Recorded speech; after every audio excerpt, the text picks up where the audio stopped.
Deus, de vivermos a Tua Palavra e impactarmos o mundo com o Teu amor. Assim oramos no nome de Jesus. Amém. Meus irmãos, vamos ler a epístola de Paulo a Filemon. São 25 versículos que compõem esta carta. Filemon, você que conosco está conectado por meio do canal do YouTube, acompanhe a leitura do texto bíblico que nos diz assim: Paulo, prisioneiro de Cristo Jesus, e o irmão Timóteo ao amado Filemon, também nosso colaborador, e a irmã Áfia e a Arquipo, nosso companheiro de lutas, e a igreja que está em tua casa. Graça e paz a vós outros, da parte de Deus nosso Pai e do Senhor Jesus Cristo. Dou graças ao meu Deus, lembrando-me sempre de ti nas minhas orações, estando ciente do teu amor e da fé que tens para com o Senhor Jesus e todos os santos, para que a comunhão da tua fé se torne eficiente no pleno conhecimento de todo o bem que há em nós para com Cristo. Pois, irmão, tive grande alegria e conforto no teu amor, porquanto o coração dos santos tem sido reanimado por teu intermédio. Pois bem, ainda que eu sinta plena liberdade em Cristo para te ordenar o que convém, prefiro todavia solicitar em nome do amor, sendo que sou Paulo, o velho, e agora até prisioneiro de Cristo Jesus. Sim, solicito-te em favor de meu filho Onésimo, que gerei entre algemas. Ele antes te foi inútil, atualmente, porém, é útil a ti e a mim. Eu te envio de volta em pessoa, quero dizer, o meu próprio coração. Eu queria conservá-lo comigo mesmo para, em teu lugar, me servir nas algemas que carrego por causa do Evangelho. Nada, porém, quis fazer sem teu consentimento, para que a tua bondade não venha a ser como que por obrigação, mas de livre vontade. Pois acredito que ele veio a ser afastado de ti temporariamente, a fim de que o recebas para sempre. Não como escravo, antes muito acima de escravo, como irmão caríssimo, especialmente de mim, e com maior razão de ti, quer na carne, quer no Senhor. Se, portanto, me consideras companheiro, recebe-o como se fosse a mim mesmo. E se algum dano te fez, ou se te deve alguma coisa, lança tudo em minha conta. Eu, Paulo, de próprio punho o escrevo. Eu pagarei, para não te alegar que também tu me deves até a ti mesmo. Sim, irmão, que eu receba de ti no Senhor este benefício. Reanima-me o coração em Cristo. Certo como estou da tua obediência, eu te escrevo, sabendo que farás mais do que estou pedindo. E ao mesmo tempo, prepara-me também pousada, pois espero que por vossas orações vos serei restituído. Saúdam-te Epáfras, prisioneiro comigo em Cristo Jesus, Marcos, Aristarco, Demas e Lucas, meus cooperadores. A graça do Senhor Jesus Cristo seja com o vosso espírito. E assim nós encerramos a leitura de Filemon. Podem assentar, irmãos.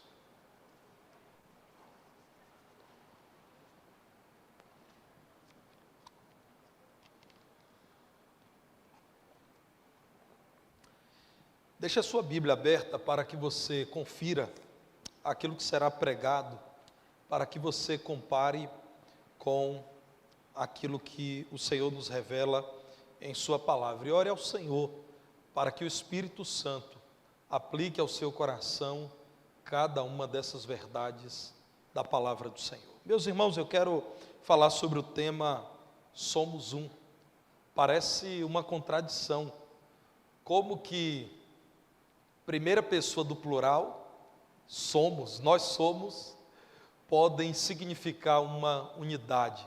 Nós sabemos que isso é possível, por exemplo, quando falamos do casamento.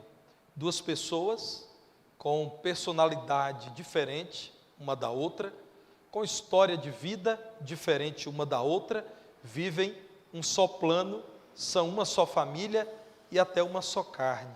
Pela palavra de Deus, é possível falar de laços de fraternidade, de comunhão, tão verdadeiros, a ponto de duas pessoas se tornarem uma só pessoa em Cristo Jesus, tamanho o compromisso que uma tem com a outra, tamanho o modo como se identificam na missão, no compromisso de vida. Numa época de relacionamentos descartáveis, esse é um grande desafio para nós.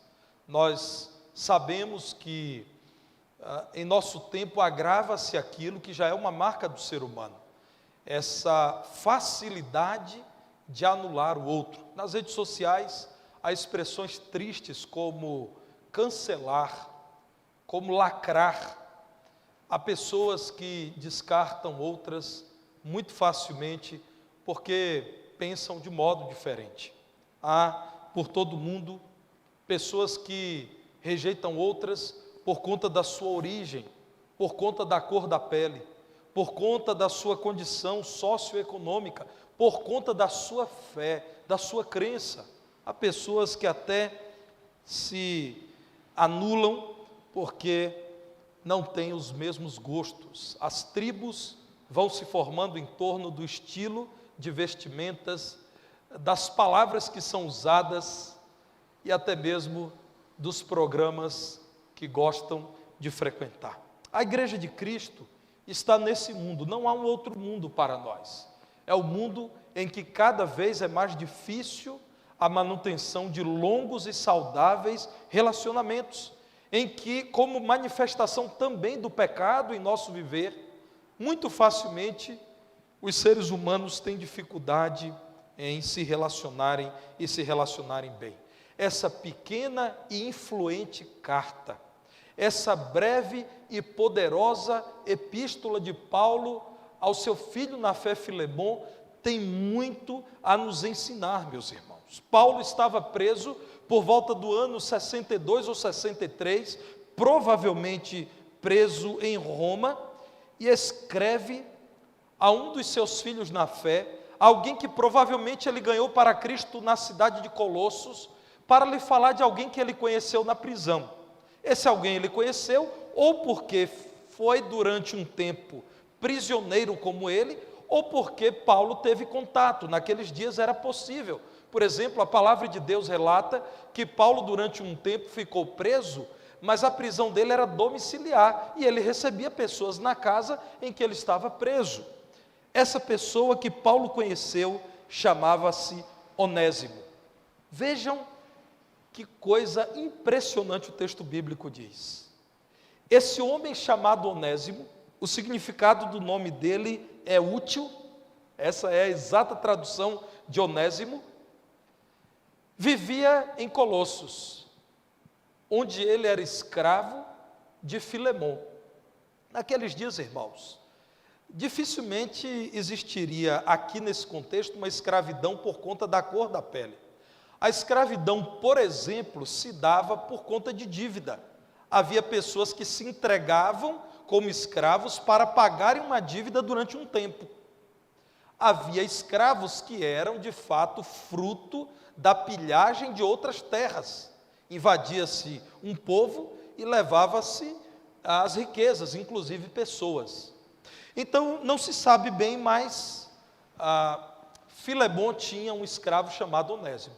Onésimo, possivelmente, roubou Filemon e fugiu para Roma, uma cidade que na época já tinha aproximadamente 1 milhão de habitantes, aproximava-se de 1 milhão de pessoas. E ele certamente pensou que no tamanho da capital do império passaria desapercebido.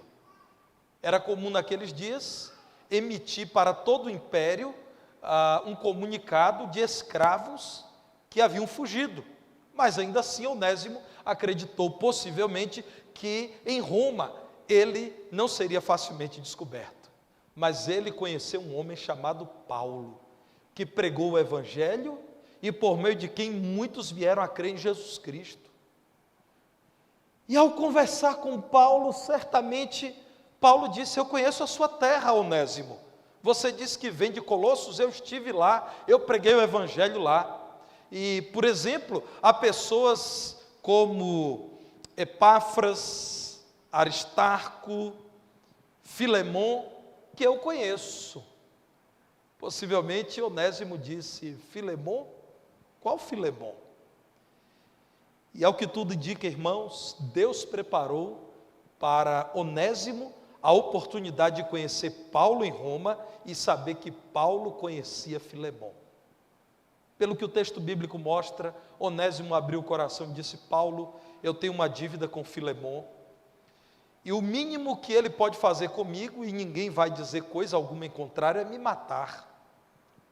O que eu vou fazer? Eu agora sou um cristão e eu preciso resolver esse problema com Filemon. Ele foi prejudicado com a minha fuga, e agora o que eu vou fazer?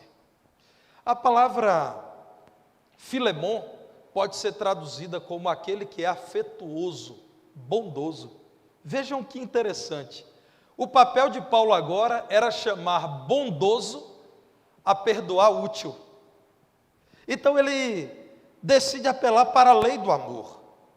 Irmãos, naqueles dias simplesmente não havia questionamento à escravidão. Graças a Deus, porque inclusive o cristianismo foi o berço das grandes reprovações às escravidões modernas, mas naqueles dias não havia essa dificuldade no Império Romano. Não havia nenhuma espécie de movimento social brigando contra a escravidão. O que faz Paulo? O que mais ninguém fez. Paulo intercede por um escravo. Paulo pede ao senhor daquele escravo que o receba e que o receba agora como um irmão. Muitas pessoas que não têm grande disposição em ler a Bíblia de modo isento, de modo honesto, vão dizer que, por que Paulo aqui não tratou da escravidão? A carta está falando de um homem com crise de consciência, Onésimo, que precisava se retratar com Filemon. Paulo trabalha esse contexto e aí diz a Filemon: receba Onésimo não mais como teu escravo, mas agora como teu irmão em Cristo Jesus. É o mesmo Paulo que, ao falar da salvação eterna, diz que em Cristo Jesus não há mais senhor nem escravo. Gálatas 3:28. Destarte ou dessarte, não pode haver judeu nem grego, nem escravo nem liberto, nem homem nem mulher, porque todos vós sois um em Cristo Jesus. Cristo Jesus graciosamente chama ao seu plano de redenção todos, Onésimo e Filemon.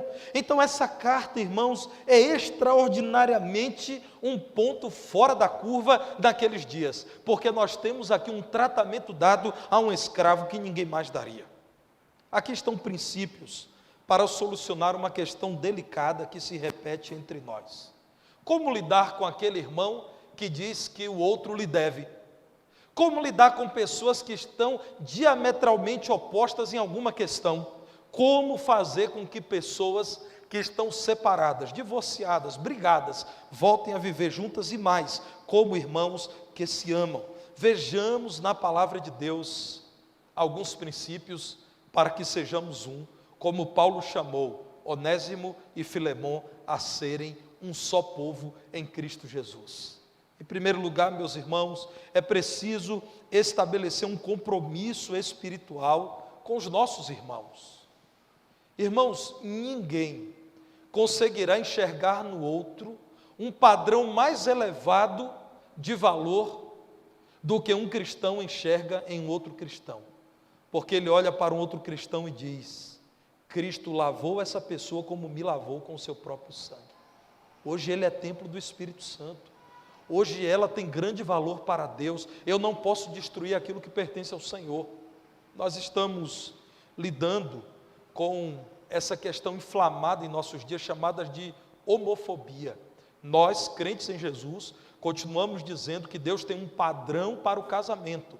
Um homem e uma mulher que se amam e se unem diante do Senhor. Mas nunca, jamais, eu vi um cristão agredir uma pessoa que se assume homossexual. Irmãos, eu fui criado na igreja de Cristo. e tenho 41 anos de idade. Eu nunca vi um cristão maltratar, fechar a porta da igreja, agredir fisicamente, muito pelo contrário.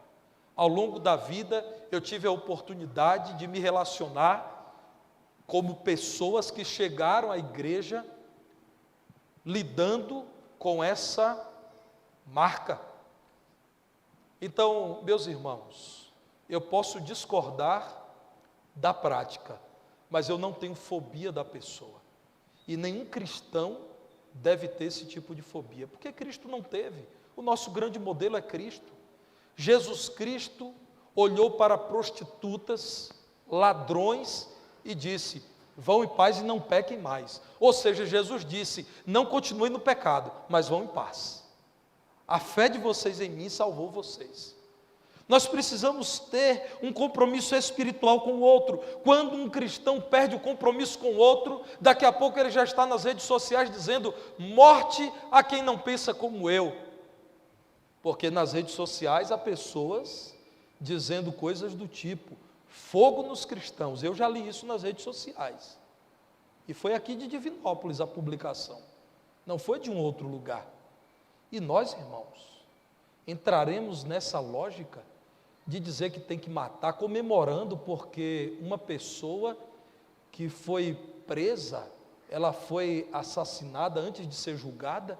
Não, que seja presa, julgada, condenada, mas comemorarmos a morte de pessoas que sequer sabemos se ouviram com profundidade sobre o amor de Cristo. Isso é um erro. Quando olhamos de modo espiritual para as pessoas, nós sempre entendemos que uma das razões para que Cristo não tenha voltado ainda é que Ele não quer que nenhum homem se perca, senão que todos venham ao arrependimento, ao conhecimento da verdade. Como Cristo, que ao lado de malfeitores na cruz, desejou a transformação deles, a mudança de vida deles.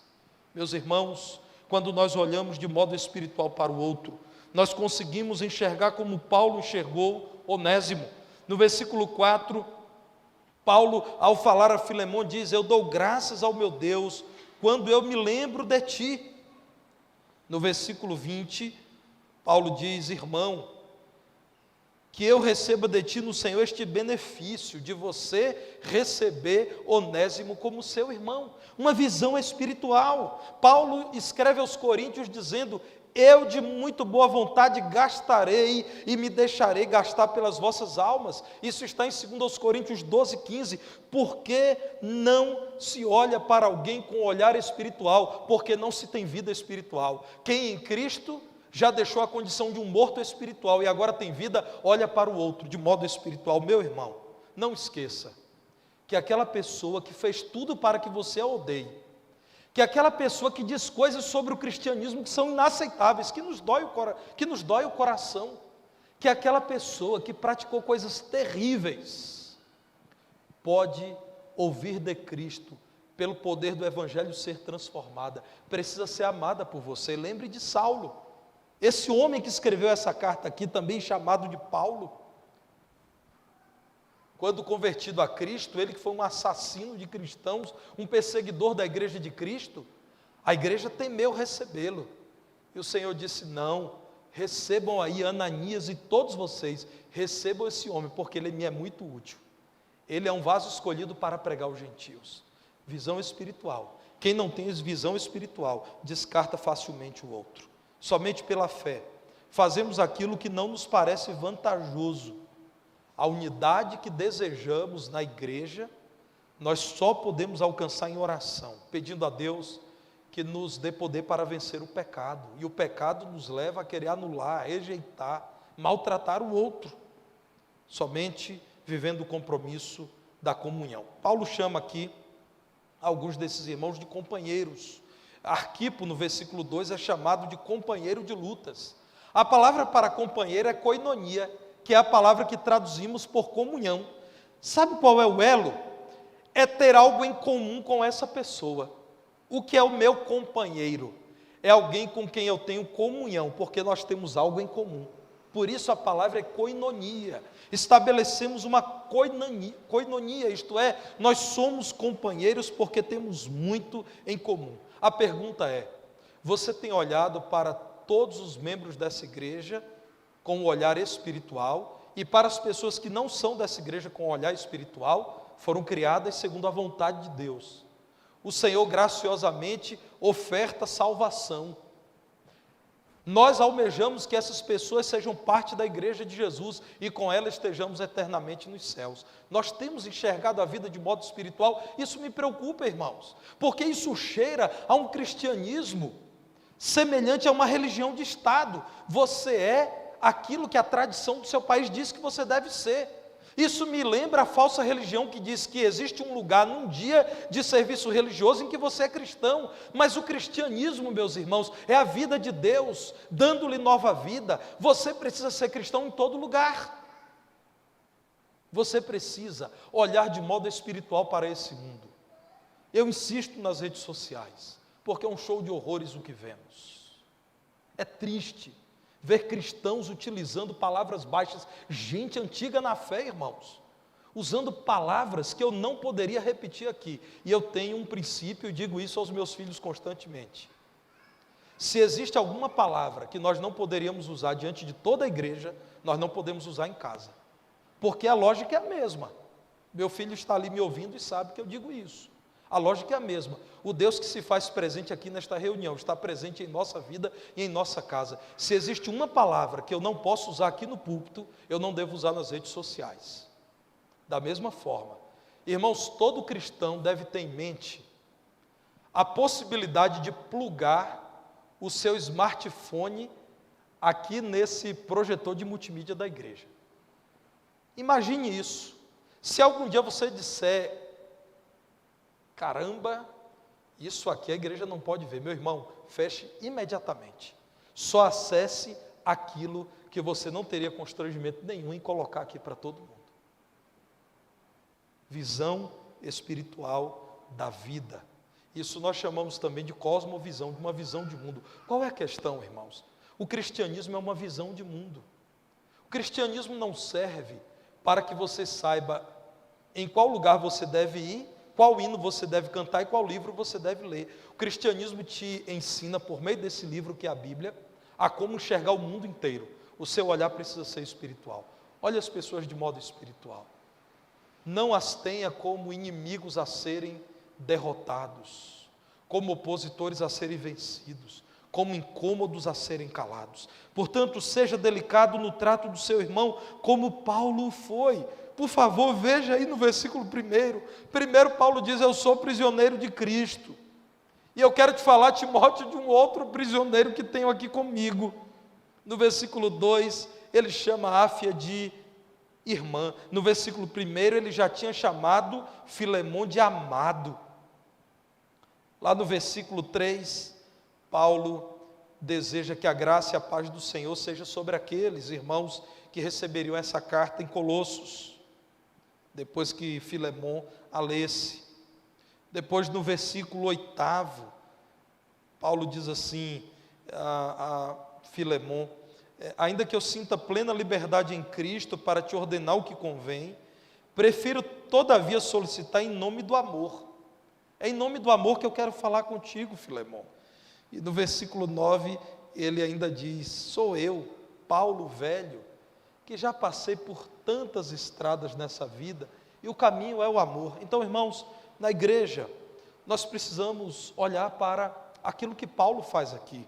Os adjetivos que usamos com o irmão, a apresentação que fazemos com o irmão, deve parecer com o que temos aqui na carta, uma apresentação calorosa, com uma forma delicada e honrosa de tratamento a Filemon e a sua família. Paulo faz sugestões quando poderia ter feito imposições, mas ele não abusa da sua autoridade apostólica.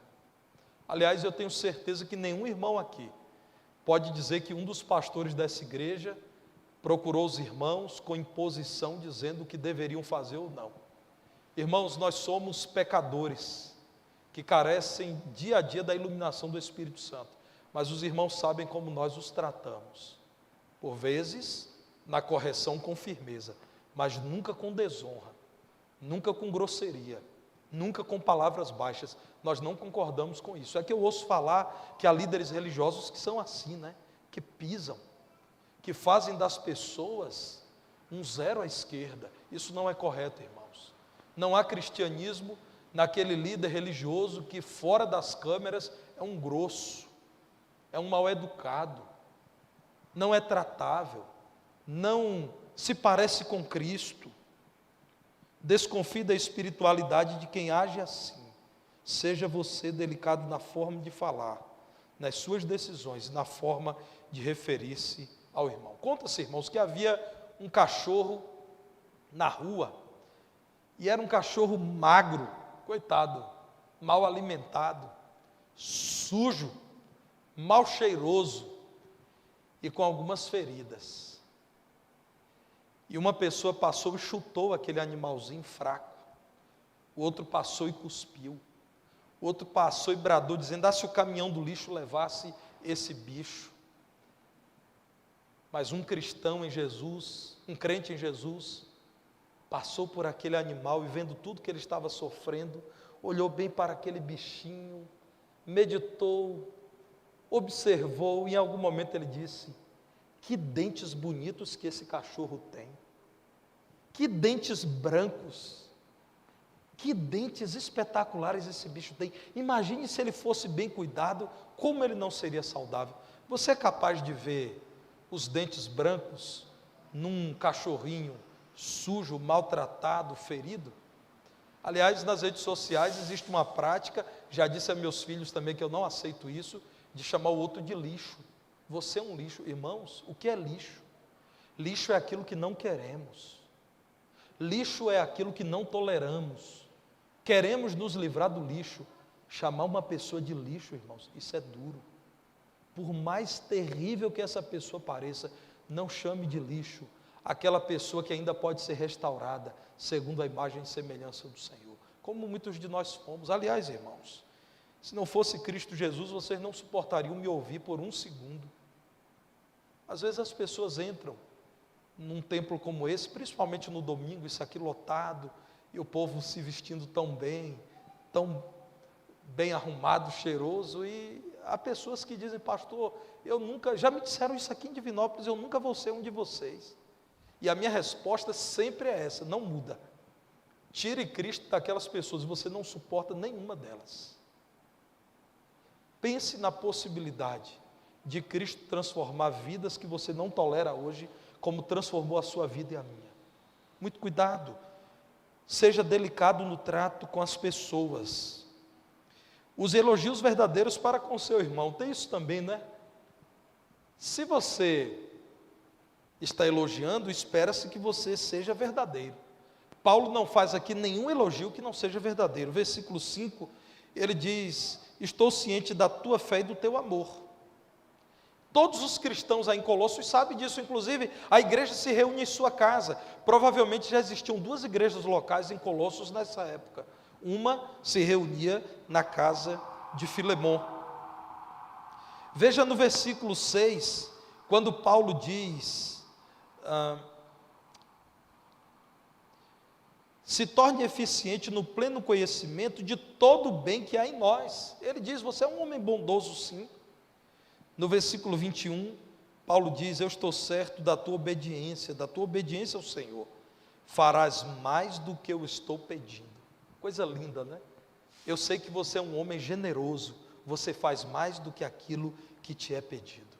Então Paulo usa elogios. Irmãos, é tão triste quando um cristão primeiramente põe defeito em tudo. É difícil lidar com gente assim, né?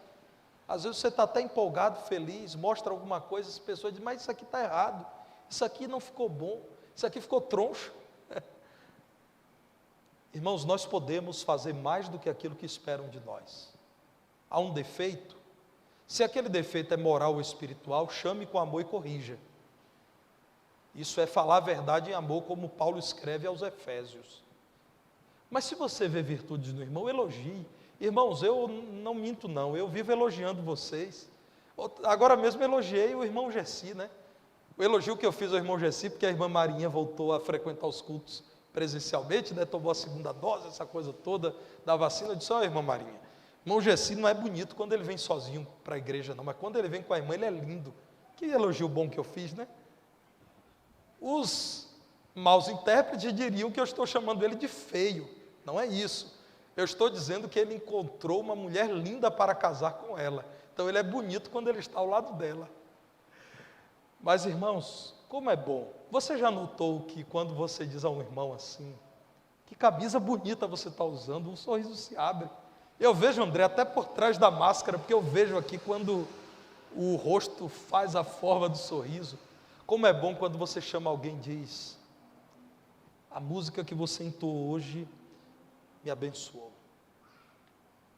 Irmãos, como é bom dizer: ouçam aquela pregação do irmão tal, como foi maravilhosa. Nós precisamos elogiar, irmãos. Nós precisamos falar mais às pessoas de modo verdadeiro, para que haja uma lubrificação dos relacionamentos, para que sejamos um. Nós precisamos saber extrair o que há de melhor do irmão. Talvez você diga: pastor, está difícil. Vá lá na feira do Esplanada, sábado.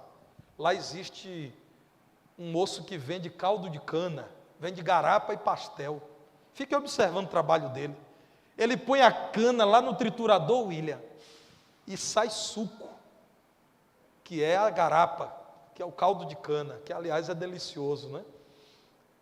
Aí quando você olha para aquela cana já amassadinha, ele vai lá e dobra em duas, e põe e sai mais. Aí você pensa, não tem mais o que tirar daí. Ele pega, irmão João, aquilo e vira mais uma vez, às vezes faz assim na perna, e põe na máquina de moer, sai ou não sai, Elson? Irmãos, é impressionante. Sempre há algo de maravilhoso a extrair do seu irmão. Paulo encontrou, numa situação embaraçosa, dificílima, à distância de Filemon, uma forma de extrair o que havia melhor de Filemon e de Onésimo. Promova a reconciliação, meu irmão. Depois da apresentação e da argumentação, depois que Paulo disse: olha, eu conheci Onésimo, eu sei que ele fugiu de você, eu sei que ele te deu prejuízo. Depois que Paulo argumenta dizendo: mas agora ele conhece a Cristo, agora ele é nova criatura e ele quer se refazer contigo porque ele descobriu que ele é seu irmão. Então Paulo passa a propor a resolução de um conflito sério. Paulo empenha a sua palavra, ele diz: quem está pedindo sou eu. Empenha o seu nome, diz: olha, se não quiser fazer por você, Filemon, faça por mim, meu filho na fé. Paulo, meus irmãos, impõe ou apresenta até o seu dinheiro. Ele diz: põe na minha conta, eu vou te pagar, prepara pouso, quando eu sair da prisão eu quero te ver, Filemon, e então eu vou pagar todo o prejuízo que você teve com Onésimo. Meus irmãos, Paulo põe até os recursos dele para promover a paz e a concórdia. Não seja você um acirrador de ânimos, não inflame espíritos, seja você o apagador de incêndios na igreja, seja você o pacificador, seja você o homem da concórdia, a mulher da paz. Não seja você o frequentador da plateia, do ringue, em que você espera ver quem é o vencedor. Aliás, irmãos, eu nunca entendi como boxe, muay thai, luta livre, sei lá o que mais, tem um até chamado vale tudo, podem ser considerados esporte. Irmãos, eu não entendo isso. Eu nunca vou parar um segundo da minha vida para assistir um homem esmurrando o outro. E o pior, a plateia vai ao delírio quando um arrebenta com o outro. E qual é o máximo do delírio de uma plateia que assiste uma luta de boxe? É quando alguém cai desmaiado, sangrando, talvez até morto. Irmãos, vejam o que é o homem. O homem transformou em esporte aquilo que mata o outro. O homem se alegra quando vê uma pessoa espancando a outra. Quanto mais sangue, quanto mais trôpego, quanto mais arrebentado, mais satisfeito fica o auditório. Eu recomendo a você, crente em Jesus, não caia nessa, não assista esse tipo de coisa não, meu irmão. Isso não é esporte. Esporte contribui para a melhoria da sua saúde. Eu não vejo nessas lutas que volta e meia matam alguém, deixam sequelas sérias no cérebro, no corpo, como um esporte. Não seja você assim, seja você crente em Jesus, aquele que busca a concórdia. É o que Paulo faz. Paulo diz: olha, eu poderia mantê-lo aqui comigo, versículo 13, mas eu não quis fazer nada sem o seu consentimento, versículo 14. para que a sua bondade não seja uma obrigação, mas seja de livre vontade, que você dê uma nova chance a Onésimo. Lá no versículo 12, Paulo diz assim: eu envio com ele o meu próprio coração. É um pedido do coração, Filemon. E para mim o versículo mais lindo dessa carta é quando ele diz assim no versículo 15. Para mim é o versículo chave dessa carta. Pois acredito, Filemon, que Onésimo veio a ser afastado de ti temporariamente, a fim de que o recebas para sempre. Ele se afastou de ti por um tempo, ele teve um encontro com Cristo e agora eternamente ele é teu irmão.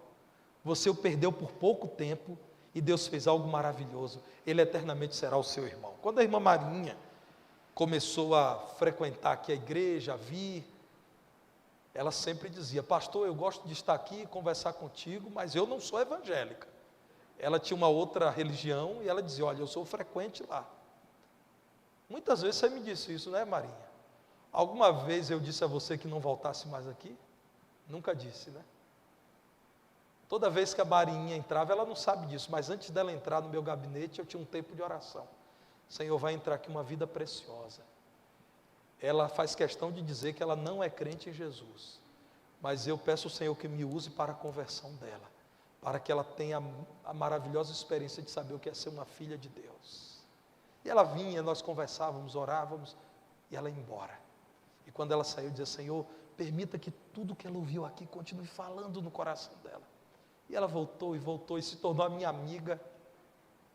Já comi muito pão de queijo bom na casa dela, irmãos. Isso é uma indireta, viu, irmã Marinha? Daqui a pouco eu começo a comer de novo na casa dos irmãos, e aí eu já estou te lembrando que eu sempre aprovei. Elson, no seu caso é jabuticaba, viu? Está na época, né, Elson? Elson, não vai quebrar seu braço se você trazer aquela sacola assim para mim no próximo culto, viu? Porque o Elson, assim, ele me convida, e ele ainda quer que eu suba no pé para tirar jabuticaba. Tenho boas lembranças, Elson, daquelas tardes lá em Marilândia, a gente colhendo lá jabuticaba, com outros irmãos, né? O Rogério também já esteve lá. Acho que o pastor Petrônio ainda não. Já esteve lá também, né? O pastor Petrônio subiu, o Elson também? Mas o Elson opera milagres, viu? Imagina, irmãos, pastor Petrônio no alto de um pé de jabuticaba. Que cena bonita. Tira uma foto, Elson. Manda para nós, grupo da igreja. Pastor Petrônio na colheita lá em Marilândia. Mas, irmãos, o que a palavra de Deus está dizendo aqui é que Paulo olhou para tudo aquilo e pensou: como é que eu posso mostrar a Filemon que Onésimo não é um problema mais na vida dele, é uma solução, porque agora é irmão dele. E aí o versículo 16, que é o segundo versículo que, a meu ver, mais me impacta aqui, né, é a minha escolha: não como escravo, antes muito acima de escravo, como irmão caríssimo. Irmãos, a Bíblia é linda, não é? Olha o que Paulo diz: não receba mais como um escravo, tem algo muito melhor, receba agora como seu irmão caríssimo, especialmente de mim, e com maior razão de ti, quer na carne, quer no Senhor. Um dia nós todos vamos morrer e no Senhor estaremos juntos. Recebe como teu irmão, Filemon. Cultive, meu irmão, esse companheirismo, essa koinonia. Nós encontramos o apóstolo Paulo dizendo: considera a mim como companheiro, versículo 17, então faz assim, versículo 18, se ele te deu algum prejuízo, lança tudo em minha conta. E Paulo ainda diz: eu estou de próprio punho escrevendo aqui, eu pagarei. Sim, irmão.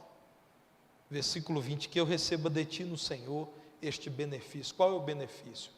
De não haver uma guerra entre você e Onésimo, mas de vocês serem agora irmãos em Cristo Jesus. Estimule, meu irmão, aqueles que já estão agindo assim, a que perseverem. Esteja com os irmãos em necessidades. Quantos irmãos precisam de você? Cultive a amizade, um telefonema, uma mensagem, uma visita, um cartão, um momento com essa pessoa. Mário Quintana, um desses grandes poetas da nossa história, disse o seguinte, perguntou: Por que será que a gente vive chorando os amigos mortos e não aguenta os que continuam vivos? Que pergunta, hein, irmãos? Vou repetir.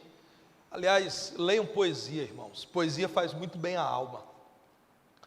Mário Quintana pergunta: por que será que a gente vive chorando os amigos mortos e não aguenta os que continuam vivos? No dia que morre a gente chora, lamenta, tem saudade. Porque enquanto estava vivo a gente não suportava, não queria por perto. Deus nos ajude, irmãos, a olhar para a palavra de Deus e encontrar nessa carta um chamado para que sejamos um. Que sejamos um pelos laços do amor. Que possamos cantar essa verdade e viver essa verdade, tal como entendemos aqui pela palavra de Deus. Aquilo que Paulo, usado por Deus, fez nessa difícil questão entre Filemon e Onésimo. Que nós sejamos um. Vamos em pé cantar? Somos um pelos laços.